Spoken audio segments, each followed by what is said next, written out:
is David from Tumbleweed Fly and Tackle with your Bluewater Lake weekly update for the 6th to the 12th of January of 2017.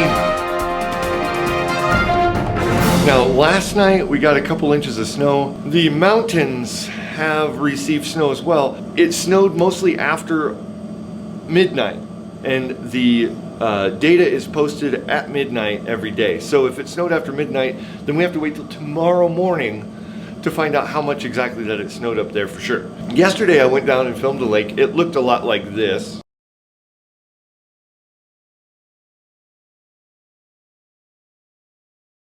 And then today I went down and filmed the lake, and it looks a lot like this. So pretty much the same. We got a little bit more ice around the edges. I'm really sure that that's going to change tonight, because today is the coldest day of the week. We're at a high of 31 and a low of like 6. And it might get cold enough to freeze the lake. This is the only night I'm worried about. Sunday through next Thursday, it's pretty much going to be highs in the high 40s and low 50s, and lows right around the low 30s at night. And it's going to be super nice. I mean, high 40s, low 50s. Come on. Let's go bass fishing, right? The fishing has been just pretty much off the charts. We went out a couple days ago and just for a couple minutes and caught a few fish. I hope to see you guys out here this week. If you find some time, I mean, it's a snow day at the schools. Come out here and fish, really. I mean, the roads are iffy. We gather data from a lot of different resources for the weather. They're all wrong, big deal. The precipitation data that we gather is from the NRCS SnowTel sites up here, which we have one on Rice Park.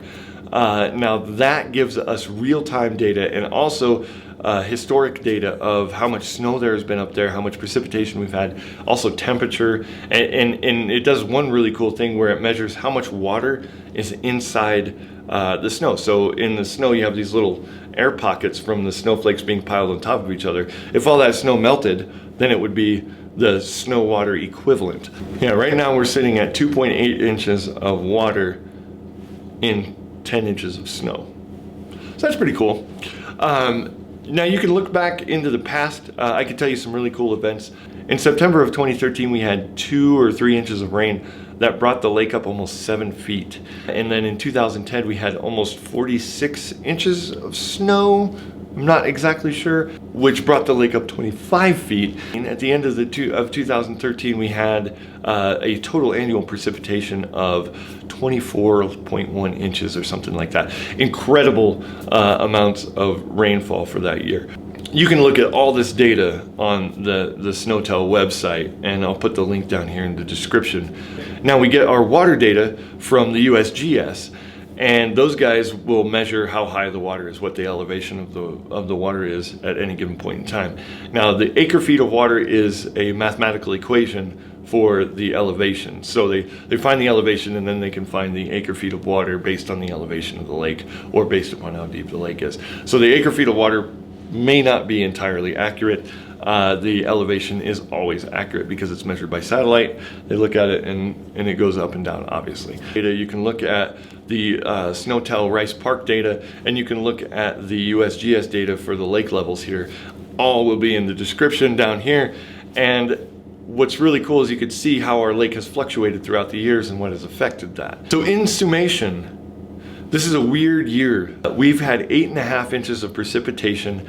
We only have 10 inches of snow up on Rice Park at the moment. It's the second highest precipitation to the date that we've gotten since the gauging station was installed in 1998, which is pretty cool. I do hope that you enjoyed this video today. I got to do some nerdy things, which is exciting for me. I can't wait to take a boat out and actually do a fishing report instead of being inside doing it, where I could tell you the water temperature, I could tell you what the muskies are doing, I could tell you what the trout are doing, and make a more fun video instead of me being here inside. So we may not see an ice fishing season this year, but there's still a chance. So we'll see you next week.